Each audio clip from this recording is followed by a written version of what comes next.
Hosea chapters 5 to 7. Hosea 5. Judgment against Israel. Hear this, you priests. Pay attention, you Israelites. Listen, royal house. This judgment is against you. You have been a snare at Mizpah, a net spread out on Tabor. The rebels are knee-deep in slaughter. I will discipline all of them. I know all about Ephraim. Israel is not hidden from me. Ephraim, you have now turned to prostitution.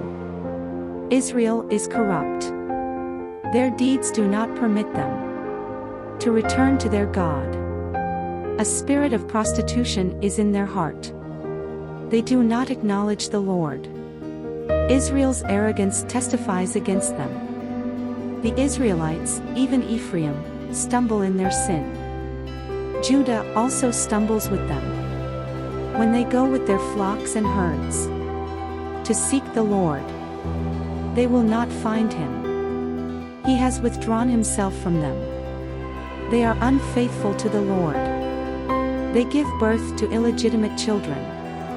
When they celebrate their new moon feasts, he will devour their fields. Sound the trumpet in Gibeah, the horn in Ramah. Raise the battle cry in Beth-aven. Lead on, Benjamin. Ephraim will be laid waste on the day of reckoning. Among the tribes of Israel, I proclaim what is certain. Judah's leaders are like those who move boundary stones. I will pour out my wrath on them like a flood of water. Ephraim is oppressed, trampled in judgment, intent on pursuing idols. I am like a moth to Ephraim, like rot to the people of Judah. When Ephraim saw his sickness, and Judah his sores, then Ephraim turned to Assyria, and sent to the great king for help. But he is not able to cure you, not able to heal your sores. For I will be like a lion to Ephraim, like a great lion to Judah. I will tear them to pieces and go away. I will carry them off, with no one to rescue them. Then I will return to my lair, until they have borne their guilt, and seek my face.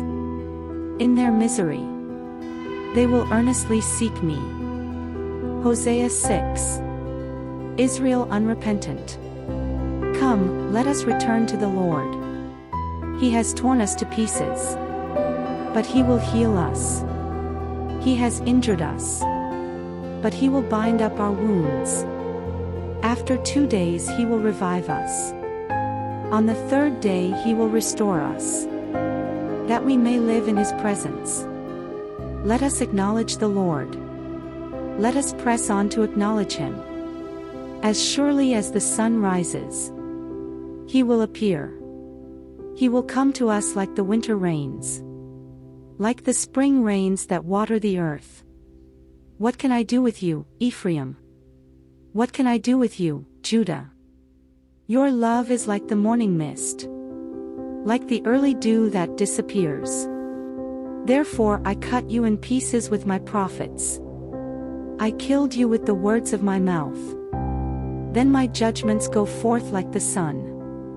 For I desire mercy, not sacrifice, and acknowledgement of God rather than burnt offerings. As at Adam, they have broken the covenant. They were unfaithful to me there.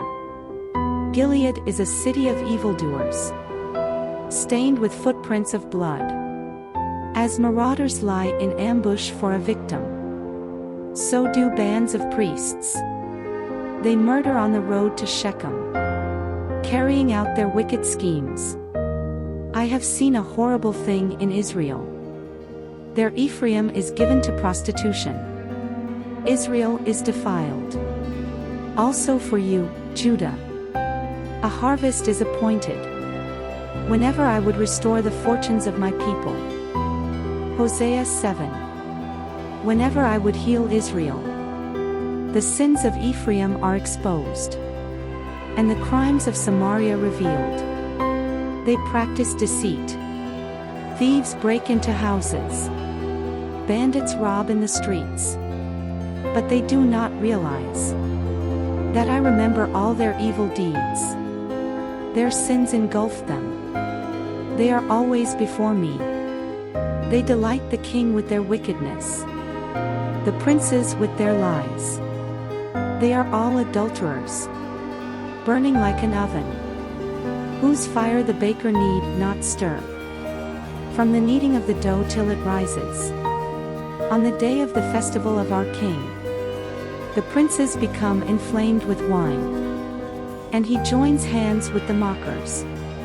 Their hearts are like an oven. They approach him with intrigue. Their passion smolders all night. In the morning it blazes like a flaming fire. All of them are hot as an oven. They devour their rulers. All their kings fall, and none of them calls on me. Ephraim mixes with the nations. Ephraim is a flat loaf not turned over. Foreigners sap his strength, but he does not realize it. His hair is sprinkled with gray, but he does not notice. Israel's arrogance testifies against him. But despite all this, he does not return to the Lord his God, or search for him. Ephraim is like a dove, easily deceived and senseless. Now calling to Egypt, now turning to Assyria. When they go, I will throw my net over them. I will pull them down like the birds in the sky. When I hear them flocking together, I will catch them.